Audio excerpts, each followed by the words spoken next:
Human trafficking اور smuggling کا بھی سلسلہ پاکستان میں بہت عرصے سے چل رہا ہے، لیکن ابھی جو یہ لیبیا کے ہی پاس سے ایک اٹلی جا رہی تھی ایک مائیگرنٹ ریفیوجی بوٹ، وہ الٹ گئی۔ اس میں جو لوگ ختم ہوئے تھے ڈراؤن کر کے، ان میں سے 16 پاکستانی کنفرمڈ ہیں ڈیڈ، اور ان 16 پاکستانیوں میں سے 14 لوگ کرم سے تھے۔ کرم میں کیا ابھی بھی حالات چل رہے ہیں کہ وہاں کے جو مجبور نوجوان ہیں وہ اتنا خطرناک سفر کرتے ہیں اس امید میں کہ ہم لوگ کو اور زیادہ بہتر اپرچونیٹیز باہر مل سکتی ہیں اور اپنے گھر والوں کے لیے ایک اچھی سی ایک زندگی ہے اس کو ہم لوگ یقینی بنا سکتے ہیں۔ ساتھ ساتھ میں کوشچن یہ بھی ہے کہ پارا چنار جو ہے وہ اب ایک اوپن ایریا ہے، وہاں پر اس کا ایکسس ریزیڈنٹ کا باہر جانے کا اور باہر کے لوگ ہیں ان کو پارا چنار پہنچنے کا اس کا ایکسس کیا اب شروع واپس کھول دیا گیا ہے۔ وہاں کے لوگ آگے بتائیں گے کہ ابھی بھی جو روڈ ہے وہ کلوزڈ ہے، اس لیے کیونکہ ٹینشنز ہائی ہیں، اور ساتھ ساتھ میں جو ایک سلسلہ جو رکھا ہوا تھا کانوائز کا کہ وہاں پر کھانا پینا جو لے کے جا رہے تھے، ساتھ ساتھ میں ادویات کی کمی ہے، وہ کانوائز کا بھی سلسلہ ہے نا، وہ کبھی رکتا ہے اور کبھی اپنے وقت پہ پہنچتا ہے۔ لیکن سب سے زیادہ افسوس کی بات یہ ہے کہ جتنے بھی ٹریڈرز ہیں وہ یہ بتا رہے ہیں کہ بڑا نقصان اس لیے بھی ہوتا ہے کیونکہ جب ایک کانوائے نہیں پہنچتی وقت پہ، وہ ایک جگہ ٹھہری رہتی ہے، تو جتنے بھی پیرشیبل آئٹمز ہیں وہ خراب ہو جاتے ہیں، وہ ختم ہو جاتے ہیں۔ تو جب تک وہ ایک جو لیفٹ اوور اماؤنٹ ہے، جو لیفٹ اوور اسٹف ہے، وہ جب پہنچتا ہے اس علاقے میں، تب ان کو قیمتیں بھی بڑھانی پڑتی ہیں۔ وہاں کے جو رہائشی ہیں کرم کے، ان کو بہت ہی سخت حالات کا سامنا ہے۔ ہم لوگ ان سب چیزوں پہ بات کریں گے۔ آج ہم لوگوں نے دعوت دی ہے علی افضل افضال صاحب کو، جو پارا چنار کے پریس کلب کے پریزیڈنٹ ہیں، اور وہ بہت ہی قریبی سے دیکھ رہے ہیں کہ کرم میں ابھی بھی کیا سلسلہ چل رہا ہے۔ وہ ہسٹوریکلی بھی سب کچھ جانتے ہیں کہ کیا ہو رہا ہے، اور فیوچر کے بھی بارے میں بتا سکتے ہیں۔ بہت شکریہ علی افضل صاحب، آپ نے اپنا قیمتی وقت رائٹس واچ کو دیا۔ علی افضل صاحب، یہ کچھ بتا رہے ہیں، نمبرز آئے ہیں کہ 12 سے 14 کے بٹوین کرم سے ہے نا ریزیڈنٹس ہیں، وہ لیبیا میں جو یہ بوٹ اوور ٹرن ہوئی ہے اس کے اندر وہ ختم ہوئے تھے۔ کیا آپ بتا سکتے ہیں کہ ایگزیکٹلی اس سچویشن میں ہوا کیا تھا؟ ابھی تو ٹوٹل جو سرکاری طور پر کنفرمیشن ہے وہ 16 ڈیڈ باڈیز ملی ہیں پاکستانیوں کی، جن میں ایک باجوڑ کا ہے، ایک پشاور کا، ایک اورگزئی کا، اور 13 جو ہے وہ کرم کے ہیں۔ تو یہ 16 لوگوں کی ابھی تک کنفرمیشن ہے دفتر خارجہ کے مطابق یہ ملے ہیں، اور 10 پاکستانیوں کی لاپتہ ہونے کی وہ تصدیق کر رہے ہیں کہ یہ لاپتہ ہیں۔ اور وہاں پہ جو حیدر اور حسنین نامی جو بچے ہیں کرم کے، وہ بتا رہے ہیں کہ 10 مزید جو ہیں وہ پاکستان کے لوگ اس میں شامل ہیں، جام باغ کے، اور ان کا تعلق بھی زیادہ تر پاراشنار سے ہیں، اس میں بھی زیادہ تر پاراشنار کے لوگ ہیں۔ وہ بتا رہے ہیں کہ جب ہم پہنچ رہے تھے اٹلی سرحد کے قریب، 2-2.5 گھنٹے کا سفر رہتا تھا، تو اس دوران ہماری کشتی میں فیول ختم ہو گیا۔ تیل ختم ہونے کے بعد وہ انتہائی مشکل صورتحال سے دوچار تھے، انتہائی تیز بارش شروع ہوئی، تو وہ ہاتھوں سے کشتی سے پانی نکالنے کی کوشش کر رہے تھے۔ ہر کوئی لگا تھا کہ یہ کشتی میں جو پانی جمع ہو گیا ہے اس کو نکال دیں، لیکن زیادہ تو پانی بارش کی وجہ سے ان کی کشتی جو ہے وہ الٹ گئی، اور جو کشتی کے نیچے آ گئے تو وہ بس وہیں پہ غائب ہو گئے۔ ان کو نہیں دیکھا دوبارہ انہوں نے، لیکن جو سائڈ پہ آ گئے تھے، کشتی سے بچ گئے تھے، وہ کہہ رہے ہیں کہ ہم نے ہاتھوں کی زنجیر بنائی، ایک دوسرے کو ہاتھ دیے، اور بس ایک ساتھ وہ چونکہ انہوں نے وہ سیفٹی جیکٹ وغیرہ وہ پہنے ہوئے تھے، ان کے ساتھ ٹروپ وغیرہ تھے، تو اس کے ذریعے انہوں نے وہ کی۔ 7 گھنٹے بعد ان کو ریسکیو کیا گیا۔ یہ 7 گھنٹوں کے دوران اس میں پھر جو زندہ بچنے والے لوگ تھے باہر آ گئے، لیکن شدید سردی کی وجہ سے اور پانی میں زیادہ ٹائم گزارنے کی وجہ سے ان کے کانوں میں اور دوسرے باڈی میں پانی چلا گیا تھا، تو اس کی وجہ سے ان کی پھر ڈیتھ ہو گئی۔ تو ابھی بہت کم لوگ جو ہیں وہ اسپتال میں، اور زیادہ تر جو بچنے والے ہیں وہ پولیس کے ساتھ ہیں، اور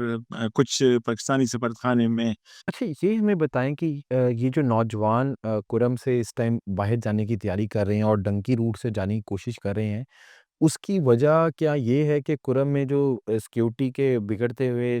حالات ہیں پچھلے 1 سال میں، یہ وہ وجہ ہے، یا عمومی طور پر بھی وہاں کے نوجوان جو ہے باقی پاکستان کے نوجوانوں کی طرح یہ ڈنکی روٹ لگا کر پاکستان سے باہر کا سفر کرتے ہیں؟ ایک تو یہاں پہ عوام کی مایوسی اور اس علاقے کی محرومی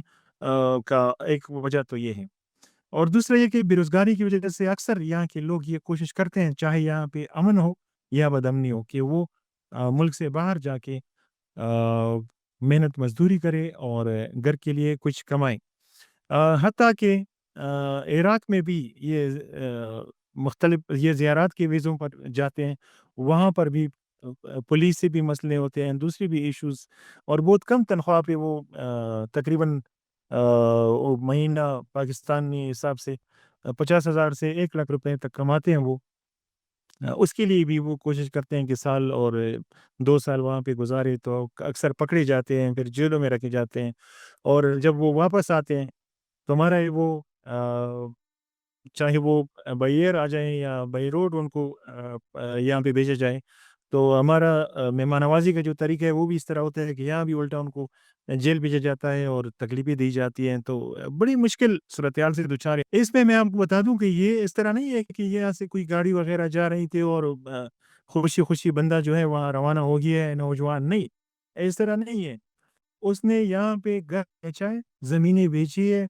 اور سود پر یہاں پہ وہ گاڑیوں کے جس طرح وہ اگر کسی کو ضرورت ہے پیسے لینے کے لیے تو 10 لاکھ روپے آپ کو چاہیے، آپ نے ایک ٹریکٹر، دوسری گاڑی 10 لاکھ روپے کی چیز ہے، اس کے کیش ویلیو آپ کو ملتی ہے 10 لاکھ، لیکن وہ کاغذی کارروائی میں آپ نے 15 لاکھ لکھنے ہیں کہ پلانی تاریخ تک میں ان کو 15 لاکھ روپے دوں گا، نہیں دیے تو پلانی تاریخ تک وہ 20 لاکھ روپے پھر دوں گا، نہیں دیے تو پھر اسی طرح ایک گاڑی کے وہ پیسے جو ہے نا، اگر آپ نے وہ 2-3 سال میں ادا نہیں کیے تو وہ کروڑوں تک پہنچ جاتے ہیں۔ تو یہ جو جاں باک لوگ ہیں، زخمی ہیں اور لاپتہ لوگ ہیں، انہوں نے اس طریقے سے وہ پیسے حاصل کیے ہیں اور اپنے بچوں کو وہاں پہ بھیجا ہے، اور اکثر بچے جو ہیں وہ جو کہ تعلقات استعمال کرتے ہیں اپنے رشتہ داروں کو، اپنے گھروں میں بھی نہیں بتاتے کہ میں جا رہا ہوں فلانے ملک، اس طرح وہ ڈیلنگ وغیرہ پیسوں کی یہ خود بندوبست وہ کر لیتے ہیں۔ تو بعض لوگ تو کامیاب ہو جاتے ہیں، لیکن ابھی جو حالیہ جو واقعہ ہیں، اس قسم کے واقعات بھی اس میں پیش آ جاتے ہیں، جس کی وجہ سے نہ صرف ان کا وہ بچہ چلا جاتا ہے، بلکہ ان کے اوپر جو قرض چڑھے ہوتے ہیں، اس کی وجہ سے پورا خاندان سمجھے کہ بس ان کی تباہی کا سلسلہ یہاں سے شروع ہو جاتا ہے۔ علی افضل صاحب، یہ جو ختم ہوئے ہیں ان کے ابھی تک باڈیز ہیں وہ واپس تدفین کے لیے ابھی تک پہنچی ہے، یا پھر کیا آپ اگر نہیں پہنچی تو آپ بتا سکتے ہیں، کیونکہ روڈ تو بند ہے، تو یہ پھر کیسے پہنچیں گے؟ آپ کو کچھ پتا ہے اس کے بارے میں؟ تدفین کا جو آپ نے سوال کیا، تو ابھی تک وہ جو لاپتہ افراد ہیں میرے خیال میں ان کا بھی 1-2 روز میں پتہ چل جائے گا، اس کے بعد ان کی تو ہونا یہ چاہیے کہ ان جاں باک افراد کو، جن کو میں شہید کہوں گا، کہ یہ اپنے اس کے لیے فیملی کے لیے روزی کمانے اس کے لیے نکلے تھے، تو ان شہداء کی میتیں جو ہیں وہ بھی اگر نکلتی ہیں تو میرے خیال میں اسی ہفتے ممکن ہے کہ یہ لائے جائیں۔ ابھی صورتحال یہ ہے کہ جتنے بھی کرم کے لوگ اس میں جاں باک یا شہید ہیں، تو ان کے فیملیز کو، خواتین کو پتہ نہیں ہے کہ ان کے پیارے کس حال میں ہیں، کہاں پہ ہیں، ان کو اس حادثے کا پتہ نہیں ہے۔ اگر حادثے کی اطلاع بھی ہے تو یہ ان کو وہ نہیں ہے کنفرمیشن کہ ہماری بچی بھی اس میں شامل ہے۔ البتہ مرد جو ہیں ان کو پتہ ہے کہ کون اس میں جاں بحق ہے، کون زندہ ہے اور کون لاپتہ ہے، تو اس کی وجہ سے یہ جو فیملیز ہیں متاثرین بہت زیادہ پریشان ہیں، اور اس لسٹ جو جاری ہوئی ہے 16 لوگوں کی، اس کے علاوہ بھی بہت سارے لوگوں سے رابطہ نہیں ہو رہے، تقریباً 10 سے زائد لوگوں سے رابطہ نہیں ہے، تو اس کے لیے بھی فیملیز بہت پریشان ہیں۔ تو یہ جو ہے امید ہے کہ 1-2 روز میں 3 روز میں یہ لاشیں یہاں پہ پہنچ جائے اپنے علاقوں میں۔ علی افضل صاحب، ابھی سیز فائر ہو گیا ہے، دونوں سائڈز نے اپنے ہتھیار اور جتنے بھی آرمز تھے وہ اب رکھ دیے ہیں، ابھی بھی سچویشن ویسی ہے، امپروومنٹ نظر آئی ہے آپ کو؟ ہوتا یہ ہے کہ ہفتے میں 1 بار یا 2 بار کارروائی ہوتی ہے۔ 100 گاڑیوں کا کہا جاتا ہے، تقریباً روٹین یہی ہے کہ 100 سے زائد گاڑیاں لائی جا رہی ہیں، یہ کہا جاتا ہے۔ لیکن پھر کبھی 50 کبھی 60 1-2 بار تو زیادہ گاڑی لائی گئی۔ لیکن اکثر یہ ہوتے ہیں کہ 50% گاڑیاں جو ہیں وہ کم ہو جاتے ہیں کلیئرنس نہ ہونے کی وجہ سے۔ تو ایک تو یہ مسئلہ ہے، لوگ خاص کر تاجر لوگ بیان کرتے ہیں کہ ہماری گاڑیاں جو ہیں وہ مہینوں سے وہاں پہ کھڑے ہیں ٹل میں، اور اس میں 2 مسئلے آتے ہیں۔ ایک تو یہ کہ جو ٹرک مالکان ہے، ڈرائیور ہے، دوسرے لوگ ہیں، وہ ان سے یہ امید 10 سے 15,000 روپے ایکسٹرا چارج انتظار جو کیا جاتا ہے۔ تو آپ حساب کر لیں کہ ایک ٹرک 2-3 مہینوں سے کھڑا ہے۔ ایک تو یہ مسئلہ ہے۔ دوسرا یہ کہ اگر اس ٹرک میں میڈیسن ہے، فروٹ ہے، سبزی ہے، اور خاص کر یہ چکن، مرغیاں جو ہیں بڑی وہ نازک ہوتی ہے۔ تو اکثر ہم میڈیا پہ، سوشل میڈیا پہ اس کی کلپس دیکھتے ہیں کہ وہ ڈرائیور کنڈکٹر وہ مرغیاں وہ کرتے ہیں، ٹرکوں سے گراتے ہیں جو مری ہوئی ہوتی ہیں سردی کی وجہ سے، بھوک کی وجہ سے۔ تو جہاں ان تاجروں کو، ٹرک ڈرائیوروں کو، دوسرے لوگوں کو مسائل ہیں، کیونکہ وہاں پہ نہ ہوٹل، نہ کھانا پینا، یہ چیزیں بھی نہیں ہیں۔ اور دوسری بات یہ کہ یہ سامان جب یہاں پہ لایا جاتا ہے، پارا چنار اور دیگر جو مشہور علاقے ہیں، تقریباً 5 لاکھ سے زائد آبادی ہے، یہ سامان جب یہاں پہنچایا جاتا ہے تو اس کے ریٹس جو ہے وہ ڈبل نہیں ہوتے، بلکہ 3 گنا 4 گنا اس کے ریٹس بڑھ جاتے ہیں۔ اچھا علی صاحب، رمضان بھی قریب ہے، رمضان کا مہینہ بھی آنے والا ہے، تو اس حوالے سے جو کے پی حکومت ہے اس نے کوئی انتظامات کیے ہیں؟ ایک امید تو ہے کہ یہ کہا جا رہا ہے کہ بتایا گیا تھا امن معاہدے میں کہ جنوری میں جو معاہدہ ہوا تھا اس میں کہا گیا تھا کہ جنوری میں کنوائیاں چلیں گی، اور فروری یہ مہینہ جو ابھی چل رہا ہے اس کے لیے پلاننگ یہ تھی کہ امدرت کے راستے جو ہیں وہ عام امدرت کے لیے کھولے جائیں گے، یعنی ابھی صرف سامان کی کنوائیاں ہوتی ہیں، لوگوں کی امدرت شروع نہیں ہوئی ہے۔ تو ابھی ٹائم تو وہ آ گیا ہے کہ جو وعدے ہوئے تھے صوبائی حکومت کی جانب سے، انتظامیہ کی جانب سے، کہ یہ شاہراہ جو ہے عام امدرت کے لیے کھولی جائے گی، اور خاص کر ابھی آپ نے ذکر کیا رمضان المبارک کا، تو رمضان المبارک میں اگر یہ راستے کھل جاتے ہیں تو اس سے جو ہے عوامی مشکلات تھوڑی کم ہو جائیں گی۔ ابھی یہاں پہ تھوڑا آپ کو پیول کا میں ذکر کروں، ایک تو خوراک نہ ملنے سے اور علاج نہ ملنے سے لوگ مر رہے ہیں۔ آج بھی 2 بندے وہ دل کا دورہ پڑے ہیں ان کو، یہاں پہ ان کی علاج کے لیے کوئی چیز موجود نہیں تھی، تو 2 بندے، آپ سے یہ بات میں کر رہا ہوں، اس سے پہلے میں ابھی ایک جنازے سے ہو کے آیا ہوں، تو یہ ان کو کوئی علاج وغیرہ نہیں ملا تھا، وہ مر گیا، ہمارے جرنلسٹ ہیں، ان کے فیملی کا ممبر ہے۔ تو ایک تو یہ علاج اور خوراک نہیں مل رہا ہے، اس کے ساتھ ساتھ فیول کا بڑا مسئلہ ہے۔ تیل کی سپلائی کنوائیاں تو ہفتے میں 1 بار کبھی 2 بار بھی آ جاتی ہیں، اور اگر 100 گاڑی نہیں آتی تو کبھی 50-60 تو آ جاتی ہے، 1-2 بار 100 گاڑیاں بھی آ گئی، لیکن تیل کی گاڑیاں نہیں آ رہی ہیں۔ یہ ایک عجیب صورتحال ہے کہ لوگ 15 سے 20 کلومیٹر پیدل وہ سفر کرتے ہیں، اور مریض جو ہیں وہ اسپتال نہیں پہنچائے جا سکتے، وہ یا تو وہ راستے میں مر جاتے ہیں یا گھر پہ وہ ٹھیک ہونے یا ان کے مرنے کا انتظار کرتے ہیں۔ پھر یہاں پہ اسپتال میں جو مریض مر جاتے ہیں ان کے جنازے جو ہیں وہ اپنے گھروں تک، اپنے علاقوں تک پہنچانا، وہ بھی بڑا مشکل کام ہے۔ لوگ دور دور علاقوں کو پیدل چرپائی پہ اس کو وہ کر کے ڈال کے لے جاتے ہیں، ایک عجیب صورتحال ہے۔ تو ابھی یہ پاکستان کا حصہ ہے، صوبے کا حصہ ہے، لیکن انہوں نے ابھی تک اپنے صوبے کے وزیر اعلیٰ کی شکل نہیں دیکھی، انہوں نے اپنے ملک کے وزیر اعظم صدر کی شکل نہیں دیکھی، اور ان کی ذمہ داری ہے، جو کہ صوبے کا وزیر اعلیٰ خود کو کہتے ہیں، جو کہ ملک کے وزیر اعظم خود کو کہتے ہیں، کیوں نہیں آتے؟ کیا یہ لوگ جو ہیں یہ پاکستانی نہیں ہے؟ اچھا علی صاحب، اکتوبر کے مہینے سے اب تک جو ہے روڈز بند ہیں کرم کو جو پاکستان سے ملاتی ہے وہ روڈ ٹل پارا چنار روڈ، لیکن اس دوران حکومت نے یہ اعلان کیا تھا کہ ہیلی کاپٹر سروس کے ذریعے جو ضرورت کی اشیاء ہیں وہ کرم کو مہیا کی جائیں گی، تو کیا ہیلی کاپٹر سروس ابھی بھی چل رہی ہے اور کیا اس کو لوگوں کی آمد و رفت کے لیے بھی استعمال کیا جا رہا ہے؟ جی بالکل، جب سے حالات یہاں پہ خراب ہوئے ہیں، راستے بند ہیں،